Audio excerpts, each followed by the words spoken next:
Oke. Jadi untuk organisasi yang tadi bernuansa Islami, setelah sejauh ini, pandangan Ustaz tetap yang seperti dulu atau yang sekarang?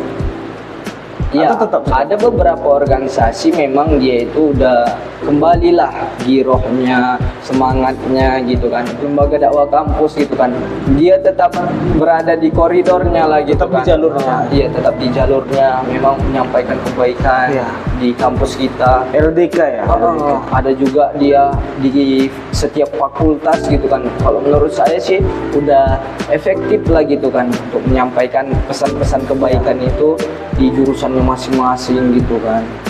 Jadi luar biasa. Berarti belum sempat masuk LDK, Ustaz? Saya alhamdulillah pernah masuk LDK. Sempat LDK. Saya udah Mustadak 2. Mustadak 2. Mustadak 2 ini latihan pengkaderan untuk kepengurusan. Dan alhamdulillah kemarin itu saya ini dipercaya kalau di fakultas itu sebagai sekretaris fakultas. Ketua saya insya Allah nonton itu.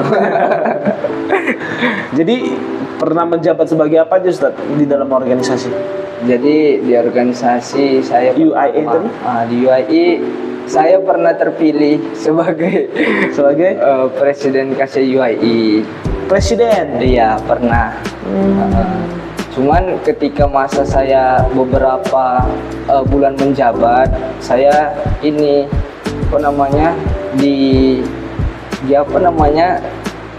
ditunjuk lah, dicalonkan. Kemarin itu dicalonkan untuk jadi ketua Genbi Winsu gitu kan. Oh, untuk kawasan Winsu aja? Iya, kawasan Winsu.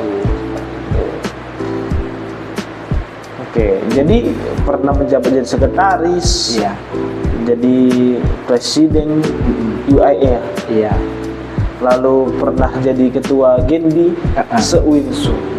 Alhamdulillah. Jadi untuk ini ada nih, kalau bisa ada pesan-pesan untuk teman-teman yang saat ini masih ragu gitu untuk masuk organisasi atau masih ragu untuk mengambil amanah, masih nggak mau diberikan amanah gitu.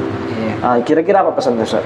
Yang pertama memang yang pernah disampaikan sama senior saya itu bahwasanya amanah itu nggak mungkin salah pundak gitu kan. Ketika kita ditunjuk gitu kan atau kita dicalonkan, artinya kan mereka yang melihat kita ini mereka itu menganggap diri kita ini mampu gitu kan, makanya dia berani mencalonkan gitu kan, atau mencalonkan si kawan ini lah gitu kan, orang yang mau dicalonkannya. Jadi bagi kita yang menerima amanah itu, ya kita yang pertama harus kuat memang. Kita minta kekuatan dari Allah gitu kan, karena memang amanah itu berat gitu kan. Kuat secara mental, kuat secara mental, fisik. Kemudian secara fisik, finansial juga. Finansial juga. Jadi memang kalau misalnya kita ditunjuk lah gitu ya kan, ditunjuk sebagai penanggung jawab, harapannya memang amanah gitu kan. Memang awalnya kan manusia ini kan sombongnya kan, ketika bumi diamanahkan untuk jadi khalifah gitu kan, menolak gunung, nggak sanggup gitu kan. Tapi congkaknya manusia ya kan, sombongnya manusia ini menerima amanahnya itu. Tapi itu nggak salah juga, nggak selamanya salah gitu kan, karena kita kan punya Allah juga yang maha kuat gitu kan. Jadi minta kekuatan sama Allah. Dan pahala orang yang menerima amanah itu kan beda gitu kan. Jadi kalau kata Nabi itu yang paling besar ininya kan pahalanya itu adalah seorang pemimpin. Kenapa pemimpin? Karena dia punya kebijakan. Dengan kebijakannya itu dia bisa berbuat kebaikan itu sebanyak mungkin gitu kan. Contoh dia buat kebijakan bahwasanya wajib zakat nih bagi seluruh pegawai yang ada di pelita Al-Quran. Potong atas. Nah itu kan udah bagian dari kekuasaannya itu bermanfaat gitu bagi Islam gitu kan. Contoh mencegah kemungkaran. Pokoknya anak-anak gadis jam 9 wajib di rumah, nggak boleh kelayapan gitu kan. Nanti dibuat patrolinya. Salah satu apa namanya fungsi dari orang yang mendapatkan amanah itu. Ustaz. Jadi bagi teman-teman pelita Quran ya, jadi saya pernah mendapatkan satu pelajaran yang sangat berharga dari Ustadz ini. Boleh Ustadz ya? Oh siap. Jadi saya pernah jadi komisaris mahasiswa di semester 4 gitu-gitu. Jadi di saat itu saya merasa ngeluh gitu. Karena sebelum saya jadi kosma kan Ustadz, saya merasa ibadah saya itu lancar-lancar aja. Duha lancar, baca Al-Quran lancar. Setelah jadi kosma, hilang semua. Nah, jadi saya mengeluh. Lalu Ustadz ini memberi pelajaran yang sangat berharga, Ustadz. Siap, Ustaz. Kalau kita tadi nggak jadi kosma, ibadah tadi kita itu lakukan untuk kita sendiri. Manfaatnya untuk kita sendiri udah. Tapi kalau kita jadi kosma, kita mengurusi mahasiswa lain, kita mengatur jadwal dengan dosen, kita mengatur ini segala macam, mempermudah kawan, apa. Tapi yang mendapat manfaatnya itu banyak. Jadi itu yang saya dapat dari Ustaz. Masya Allah. Nasihat luar biasa. Kalau kata Ustadz Somad juga gitu kan Ustadz kan, ibadah seorang pemimpin itu bukan sholat duhanya, Iya. Bukan ibaratnya kebaikan-kebaikan yang kecil gitu, tapi dengan kebijakannya. Dengan kebijakannya itu justru makin banyak gitu kan. Apalagi yang depan kita ini kan ada ketua remaja Iya, masjid. di sini ya juga kan? ada mantan ketua remaja Iya, masjid remaja kali masjid. kelas. Ketika dia buat suatu kebijakan gitu kan, bahwasanya seluruh remaja masjid itu harus berbusana Islami. Perempuan jilbabnya jilbab panjang, contohnya laki-laki itu nggak boleh pakai celana pendek. Dari kebijakannya itu justru dia mendapatkan kebaikan. Kebaikannya bukan untuk kebaikan dianya aja, akan tetapi kebaikan semuanya. Jadi pahala orang yang menunjukkan kebaikan itu dia dapat gitu kan, tanpa mengurangi orang yang berbuat baik itu. Apalagi kalau kebaikan tadi itu dilakukan gitu ya. Dia pun mendapat imbasnya kan, dapat pahala juga. Dan itu kan bisa ibarat macam ini juga, kalau dari bahasa ekonominya itu kan multi level marketing gitu kan. Yang di atas dapat dari yang bawahannya yang bekerja Semakin gitu kan. semakin banyak yang dia dapat. Contoh, anak remaja masjid wajib sholat duha setiap paginya. Berapa anggota remaja masjid? Contohnya 5.000. Berarti dari 5.000 orang yang mengerjakan sholat duhanya ini, dia yang dapat pahalanya. Luar biasa sih Ustaz. Tanpa mengurangi pahala yang Orang melakukan. yang mengerjakannya itu. Masya Allah. Makanya kalau Ustaz dia mengangkatnya kan macam ini jadi sekda ya kan, sekretaris dakwah, kemudian merangkap jadi pembina remaja masjid. Insya Allah mudah-mudahan Allah kuatkan amanah ini, kemudian Allah kasih petunjuk, kemudahan gitu kan, supaya memang remaja masjid ini ya sama-sama kita benahi. Mudah-mudahan kita berdoa adalah lahir ulama-ulama Luar biasa. yang luar biasa dari Jalan Nagur dan Insya Allah. Kalau saya teringat Jalan Nagur, teringat saya pertama kali masuk SD Taman Cahaya. Ada salah satu nenek ini punya cucu, dia itu disekolahkan di SD Taman Cahaya. Ini neneknya. Enggak ada. Maaf. Iya, jadi disekolahkan di Taman Cahaya. Dia nanya, Pak, siapa namanya Pak? Nama saya Sandi, Nek. Saya bilang kayak gitu. Oh iya, Bapak guru di sini. Iya Nek, saya guru di sini. Saya bilang kayak gitu. Jadi terakhirnya tanyanya, rumahnya di mana Pak? Katanya. Oh, rumah saya di Jalan Nagur, Bu. Oh, Jalan Nagur, ada rupanya orang kayak gini di Jalan Nagur, katanya. Saya di situ istighfar, cuman saya adab sama orang tua gitu kan. Jadi dalam hati saya, ya Allah, di Jalan Nagur itu banyak loh orang-orang baik, calon-calon ulama gitu kan. Jadi mungkin yang diangkat dari Jalan Nagur ini keburukannya aja gitu, padahal banyak di luar sana orang yang melakukan kebaikan, tapi orang lain belum lihat. Iya, nggak lihat gitu kan Ustaz. Makanya untuk para penonton, insya Allah pasti, insya Allah ya kan, insya Allah melihat perubahan Jalan Nagur itu 360 derajat ya Ustaz, luar biasa ya. Karena komitmen Pelita Quran tadi itu kan untuk menyampaikan tadi itu syiar-syiar agama, dakwahnya. Kenapa bisa yang tidak baik itu banyak? Kenapa kita harus sedikit. Sebaiknya kita harus lebih banyak daripada mereka untuk melawan mereka menjadi hilang. Jadi saat ini mereka yang kejahatan tadi ini sudah banyak, mereka yang tampak sekarang. Kita harus menjadi yang lebih banyak lagi, biar mereka tertutupi, kita yang nampak. Nah, gitu. Ya, memang kalau jargon dari pelita Al-Quran ini menerangi ya. Iya, menerangi. Iya, menerangi. Jadi harapannya memang untuk pelita Al-Quran ini semakin banyak lagi bertebaran di masyarakat gitu kan. Dampaknya ke anak-anak, dampaknya ke orang tua, dampaknya ke sesama remaja gitu kan. Jadi memang kita siapkan pelita Al-Quran ini bisalah menjadi ibarat lampu gitu kan Ustaz. Dimanapun lampu itu pasti dibutuhkan, terutama kalau misalnya di kegelapan gitu kan Ustaz. Jadi kita tahu bahwasanya nanti di akhirat nanti kan itu gak ada lampu lagi kan, matahari udah digulung gitu kan. Insya Allah pelita-pelita Al-Quran ini yang menerangi jalan-jalan kita menuju surga ya Allah. Amin. Oke Ustaz, yuk.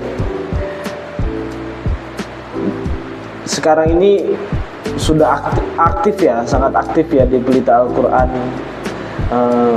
Kita sudah tahu semua bahwa Ustadz ini adalah salah satu pelopor pendirinya pelita Quran dari tahun 2017, bulan 7 tanggal 17. Masya Allah, luar biasa. Sampai 7 ya Ustaz ya. Jadi apa kesan-kesannya setelah beberapa tahun ini ada dalam wadah seperti pelita Al-Quran Ustaz? Jadi kan kurang lebih kan pelita Al-Quran ini hadir untuk masyarakat Jalan Nagrur terutama, tapi untuk keseluruhan pada umumnya gitu kan. Jadi lima tahun ini udah banyak lah yang dilakukan pelita Al-Quran. Jadi saya sedikit cerita, memang dulu ada ini kan 3 orang pemuda gitu kan, mereka berdiskusi apa yang harus kita lakukan di masjid ini. Supaya yang pertama itu remaja masjidnya itu betah di masjid gitu kan. Kemudian bagaimana supaya kebaikan itu tetap hidup gitu kan. Nah itulah kemarin dibuat itu namanya RDM gitu kan. Alumni beberapa dari remaja masjid itu yang udah ibaratnya expired gitu kan, udah nggak remaja lagi, udah nggak aktif lagi, udah dewasa gitu kan. Jadi buatlah remaja di masjid. Kerjaannya pokoknya sekolah, belajar, ke masjid. Ke masjid, larinya ke masjid terus gitu kan. Jadi dibuatlah satu perkumpulan anak-anak, di situ mengkaji ilmu, terutama ilmu Al-Quran gitu kan, mulai dari Iqra sampai dia udah mahir untuk belajar Al-Quran itu. Nah dari situlah berkembang, alhamdulillah muridnya banyak gitu kan. Tapi qadarullah memang pendidikan itu memang harus kita laksanakan gitu kan, menyelesaikan pendidikan. Jadi terpaksa kembali ke Medan gitu kan, sempat vakum ya. ADM ini sempat vakum, dan alhamdulillah diteruskan sama Ustadz Chandra, sama Ustadz Lutfi, kemudian Ustadz Anas yang buat nama pelita Quran dan logo segala macamnya gitu kan. Ya kita bersyukurlah ketika perjuangan kita ini dilanjutkan gitu, apalagi kalau sekarang udah ada strukturnya, mulai dari yayasannya. Kita doakanlah mudah-mudahan udah jadi yayasan gitu kan. Kemudian udah ada ketuanya, ketua pelita, kemudian ada sekretaris, bendahara, dan struktur ke bawahnya udah ada. Divisinya udah ada masing-masing gitu kan. Harapannya memang pelita Al-Quran ini tetap bermanfaat bagi masyarakat. Kemudian struktur organisasinya ini tertata dengan bagus. Itulah harapan kita memang untuk pelita Al-Quran ini. Dan ini termasuk ruangan yang digunakan anak-anak pelita Quran untuk mengaji, Ustaz. Iya, alhamdulillah. Juga kita sudah menyediakan buku-buku untuk mereka baca, seperti ada adab makan dan minum, ada cerita tentang gajah pasukan Abraha, gitu. Banyak, Ustaz. Jadi bagi teman-teman yang ingin sedikit berbagi pada anak pelita Quran, kami persilahkan, silakan hubungi admin dari pelita Quran. Di Instagramnya pelita_Quran.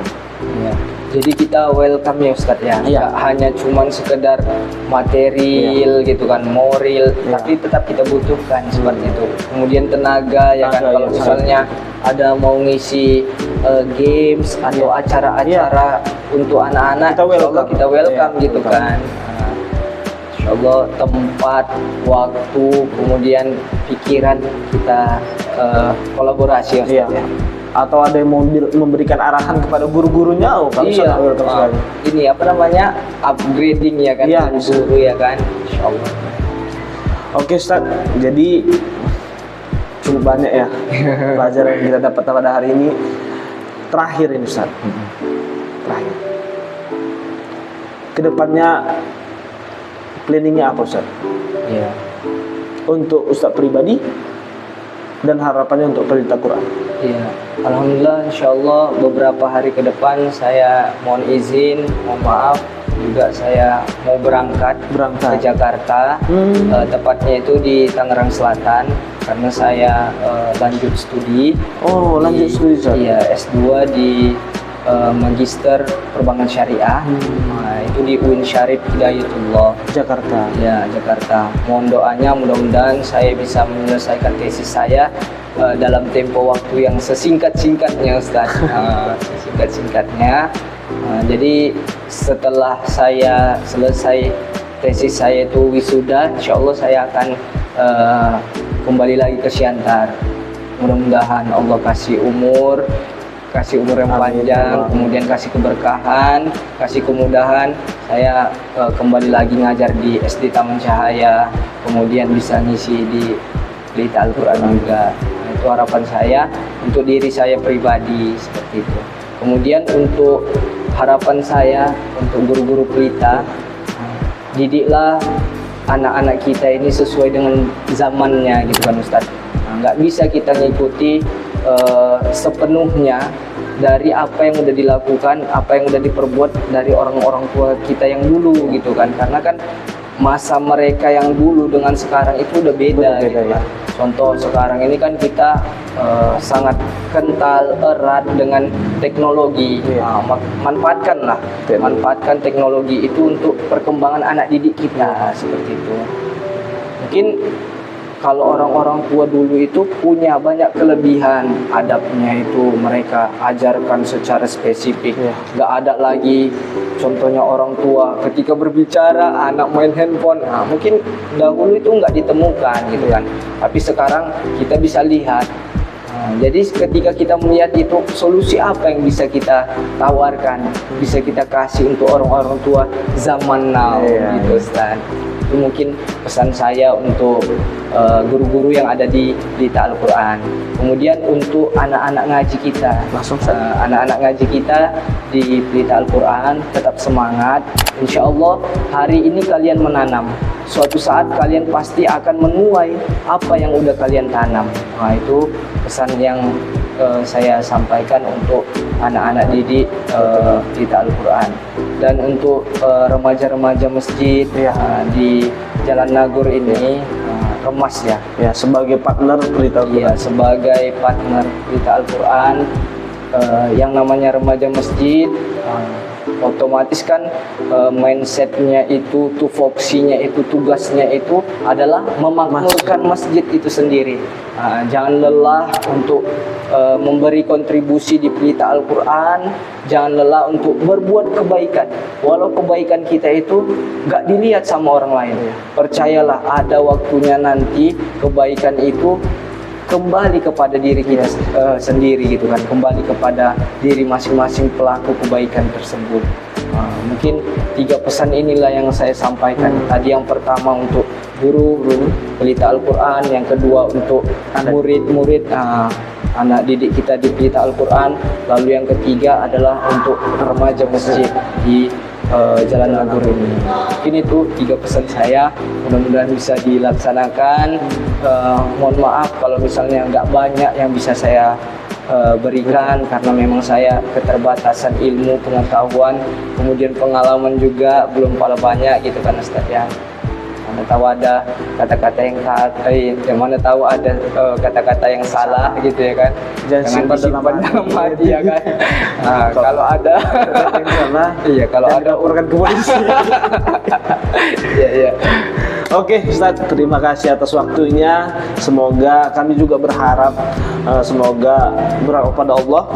Semoga Ustadz dilancarkan segala urusannya, Amin, ya dipermudah dalam studinya, Amin, ya Allah. dipercepat untuk mendapat gelar magister Amin, ya perbankan Allah. syariah, Amin. dan bisa kembali lagi ke kampung halamannya Insya Allah. untuk mendidik anak-anak di pelita Quran, memberi cahaya kepada guru-guru pelita Quran, Amin. dan untuk memberikan pembelajaran Insya Allah. di Taman Cahaya dan Ar-Ras, Ya, amin ya rabbal alamin. dan segera dipertemukan dengan jodohnya. Amin. Kayaknya amin yang untuk jodoh kuat ya Ustaz ya. Oke. Semuanya lagi Oke. amin kan. Terima kasih Ustaz. Oke, baiklah teman-teman pelita Quran, sahabat pelita. Sekedar informasi bahwa pelita Quran sangat menerima bagi kalian yang ingin belajar di pelita Quran. Kalian bisa mengunjungi akun pelita Quran yang ada di sini, dan kalian bisa menghubungi admin dari pelita Quran Gratis ya Ustaz ya. gratis. Ya. Atau kalian bisa langsung datangi tempat belajar pelita Quran ada di Masjid Al-Ikhlas Jalan Nagur, Kota Pematang Siantar.